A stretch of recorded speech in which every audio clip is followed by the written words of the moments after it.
உறவு வலுவானதாக இல்லைங்கிறது தான் என் கருத்து. நான் பிறக்கிறதுக்கு முன்னாடியே என்னை நேசிச்சவங்க தான் எங்கள் அம்மா. எத்தனை தான் அவங்கள கஷ்டப்படுத்தினாலும் பாசத்தை தவிர வேற எதுவுமே எனக்கு அவங்க கொடுத்ததில்லை. என்னையும் எங்கள் அம்மாவையும் சேர்த்து சமைப்பவர் தான் எங்கள் அப்பா. இந்த உலகமே என்ன எதிர்த்தாலும் தாங்கி பிடிக்க எங்கள் அம்மாவும் தூக்கி நிறுத்த எங்கள் அப்பாவும் இருக்காங்க. ஆனால் இது எல்லாருக்கும் கிடைக்குமா? இல்லை. தவம் இருந்து பல கோயில் படி ஏறி இறங்கி ஆசையாக ஒரு குழந்தைய பெற்கிறாங்க. பெற்றதுக்கு அப்புறமா அதே குழந்தைய போய் டே கேர் சென்டரில் விட்டுட்டு 2 பேரும் சம்பாதிக்க போயிடுறாங்க. இது என்ன சார் நியாயம்? அந்த குழந்தை பாசத்துக்காக ஏங்கும் போது எவ்வளவு கஷ்டமா இருக்கு தெரியுமா? பணம் மட்டுமே வாழ்க்கையாகாது. அம்மா கொடுக்கிற பாசத்தையும் அப்பா கொடுக்கிற அன்பையும் யாரால சார் கொடுக்க முடியும்? சொல்லுங்க பாப்போம்.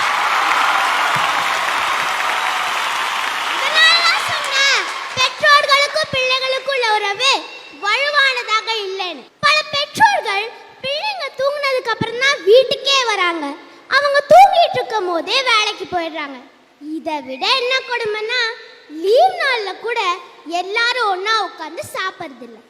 ஏப்பா பார்த்தாலும் டிவி வாட்ஸ்அப்பு ட்விட்டர் ஃபேஸ்புக் இப்படி இருந்தா எப்படி சார் உறவு பலப்பெறும்?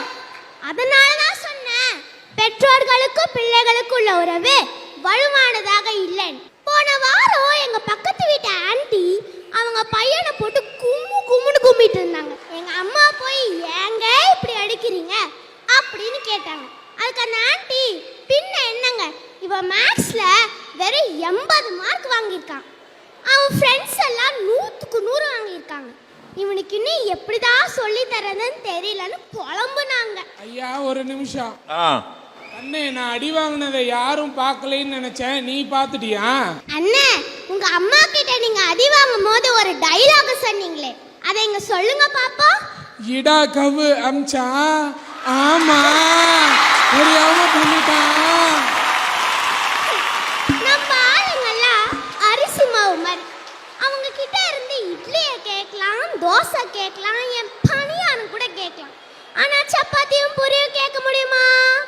அந்த மாதிரி தான் அவங்களுக்கு என்ன வருதோ அதுதான் வரும். அவன் என்ன மிஷினா? இந்த மாதிரி பல பெற்றோர்கள் இருக்கிறனால தான் பல ஏஆர் ரஹ்மான்களையும் பிரபுதேவாக்களையும் நம்ம இழக்கிறோம். அந்த ஆண்டிக்கு தெரியல சார், ஃபெயில் ஆன பல பேர் இப்போ கம்பெனிக்கு ஓனராக இருக்காங்க. பாஸ் ஆனவங்கெல்லாம் கம்பெனி ஓனர் கிட்ட சம்பளம் வாங்குறாங்க. அதனால தான் சார் சொன்னேன், பெற்றோர்களுக்கும் பிள்ளைகளுக்கும் உள்ள உறவு வலுவானதாக இல்லைன்னு. நம்ம பிள்ளைங்க மட்டும் என்ன சாதாரணமானவங்க நினைச்சிங்களா? தாய் 8 5 குட்டி 14 அடி பாயும்ல, அந்த மாதிரி 10 மாசம் சுமந்து கஷ்டப்பட்டு பெக்கறதுக்கு அப்பா அம்மா வேணும். The boost is the secret of my energy. இல்ல I am a complaint boy ன்னு ஒவ்வொன்னு பார்த்து ஊட்டி வளர்க்கறதுக்கு அப்பா அம்மா வேணும். இந்த ஊர்லயே தி பெஸ்ட் ஸ்கூல் காலேஜ்னு ஒவ்வொன்னு பார்த்து சேர்த்து விடுறதுக்கு அப்பா அம்மா வேணும். ஆனா அவங்களுக்குன்னு ஒரு குடும்பம் வந்துட்டா என் பர்சனல் விஷயத்துல நீங்க தலையிடாதீங்க, இஷ்டம் இருந்தா இங்க இருங்க, இல்ல முதியோர் இல்லத்துக்கு போயிடுங்கன்றாங்க. இது என்ன சார் நியாயம்? அதனாலதான் சொன்னேன், பெற்றோர்களுக்கும் பிள்ளைகளுக்கும் உள்ள உறவு வலுவானதாக இல்லை. நேத்து எங்க அப்பாவுடைய ஃப்ரெண்டை நாங்க கடையில பார்த்தோம். எங்க அப்பா, எப்படி இருக்க, நல்லா இருக்கியா, உன் பையன் என்ன பண்ணிட்டு இருக்கான், அவ்வளவுதான் சார் கேட்டாரு. அதுக்கு அந்த அங்கிள், ஓ எல்லாரும் நல்லா இருக்கும், என் பையனை நான் ரோபோட்டிக்ஸ் கிளாஸ் சேர்த்திருக்கேன், அந்த கிளாஸ் சேர்த்திருக்கேன், இந்த கிளாஸ் சேர்த்திருக்கேன், எல்லாமே ஆன்லைன் தான், இல்லை அவனே பண்ணிட்டான் அப்படின்னு.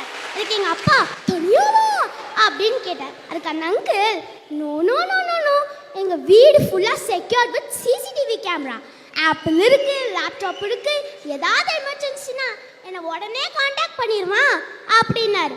உங்க அப்பா அம்மா எங்க அப்படின்னு எங்க அப்பா கேட்டார். அவங்க நமக்கு செட் ஆகலப்பா அப்படின்ட்டார். இது என்ன சார் நியாயம்?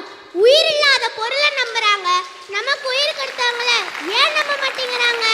அதனால தான் சொன்னேன், பெற்றோர்களுக்கும் பிள்ளைகளுக்குள்ள உறவு வலுவானதாக இல்லை.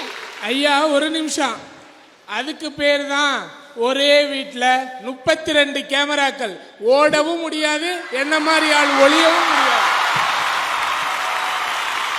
என் பாட்டி மடியில படுத்துட்டு நான் கதை கேட்கும் போது எனக்கு பயம் வந்தது இல்ல, கண்ணெரிச்சல் இல்ல, தலைவலி இல்ல. அவங்க சொன்ன அந்த கொக்கு மீன் கதையில நான் பொறுமைய கத்துக்கிட்டேன். காக்கா கதையில நான் புத்தி கூர்மைய கத்துக்கிட்டேன். ராஜா கதையில நான் ஆளுமைய கத்துக்கிட்டேன். இதெல்லாம் இந்த லேப்டாப் ஆப்பிளும் சொல்லி தருமா சார்? சொல்லுங்க பாப்போம்.